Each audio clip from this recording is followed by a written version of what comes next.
In this short video, I'm going to show you how to check the level of your power steering fluid and how to top up. Obviously, this cap here is gray, but most of these cars have a green cap, which means they're using VW fully synthetic oil, which is this type of oil with the green cap. So only use this type of oil. Remember, don't use don't use transmission ATF or transmission fluid. This will destroy your power steering pump and it will make a funny noise. So if there's a funny noise coming from your power steering pump, the first thing you want to check is the type of fluid you have. If it's kind of greenish, I hope you can see, it's a bit dark, but I hope you can see the color of this fluid. So let me open this,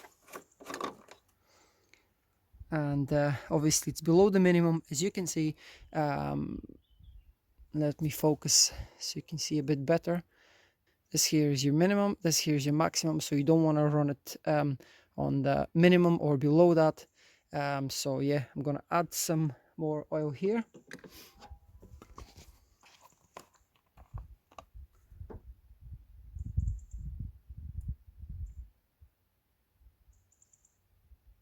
Oh boy. So hopefully this should be enough. Don't know if you could see on the camera, but it's green liquid. I'm gonna insert this, take it out, check the level, and this was very well measured. I'm literally dead on the maximum mark. Insert it back in, and that's your power steering reservoir and fluid topped up.